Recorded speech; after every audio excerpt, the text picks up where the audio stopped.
right, well, let's talk Florida politics now. Obviously, we've come out of the primary. We know who's going to be facing off in November, and we have Alex Snitker with us to give us his insight on, and we'll start with the big races at the state level and see what his thoughts are on those. Alex, how are you? I'm doing all right, Brandon. How you doing today?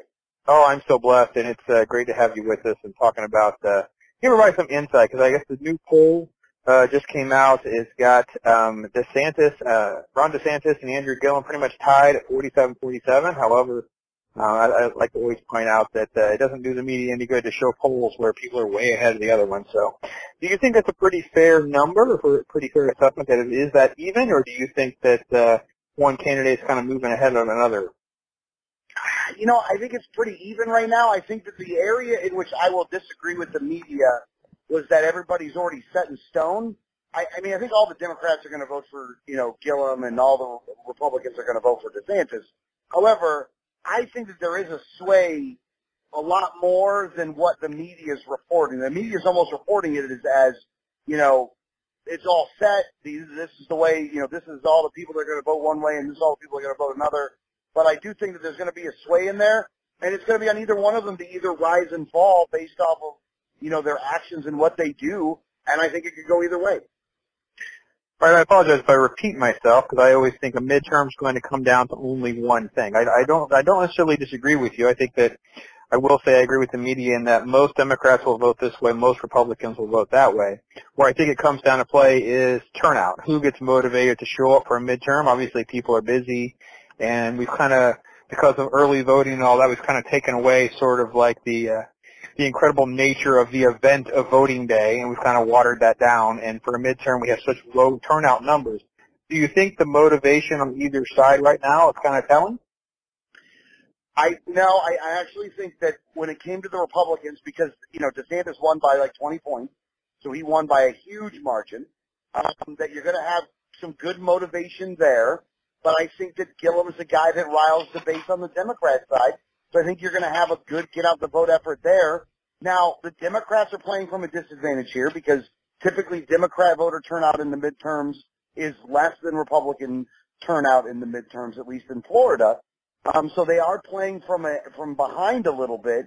But at the same time, I mean, we'll see what happens. They don't have a whole lot of money either. I mean, they're going to get some money, but they have a lot of races that they're trying to, they're trying to take 5 different Senate seats out. They're trying to take some House seats out. Like, they're trying to take them away from Republicans. That's a lot of money to have to spend. And the Republicans are going to have a lot of money. So I think that while I think that Gillum probably does a better job of turning out the base than any of the other candidates and motivating that base, you're still playing, the Democrats are still playing from behind here.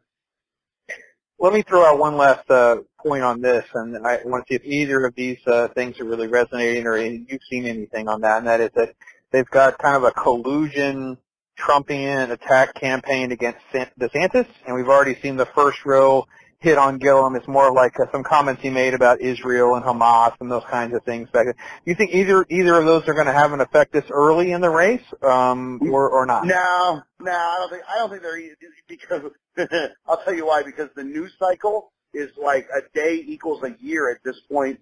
I don't know if you saw this or not, but Dave Rubin came back.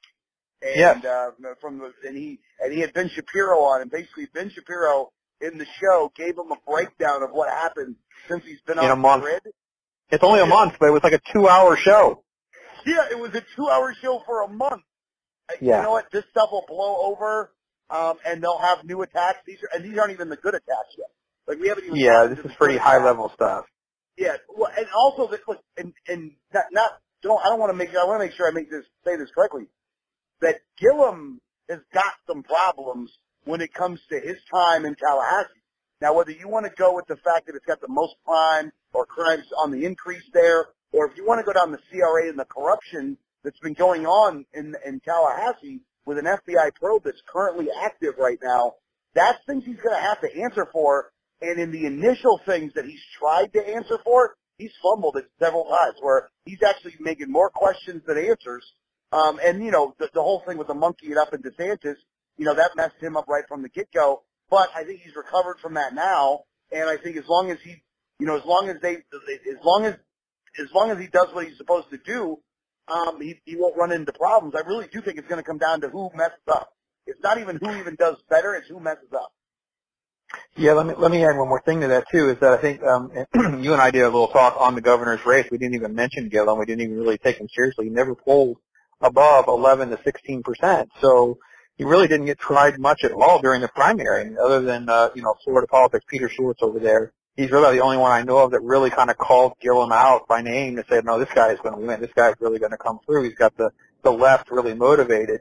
So I think that you're hitting the nail on the head when you say he really hasn't been tested, and he has a lot of different things that people may not know. And I think depending on how this shakes out with ads and things like that, I think that people may be pretty shocked at what they hear about this guy.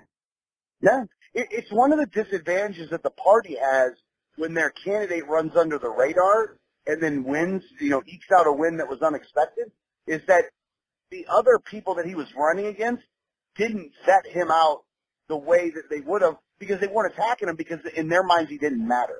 And so they were all busy kind of really attacking each other and not really going after Gillum. And that's in one way it's to his benefit that he wins, but it's a detriment in the fact that he hasn't taken the hits yet for the things that they're going to get him on. Yeah, sounds about right to me. Okay, so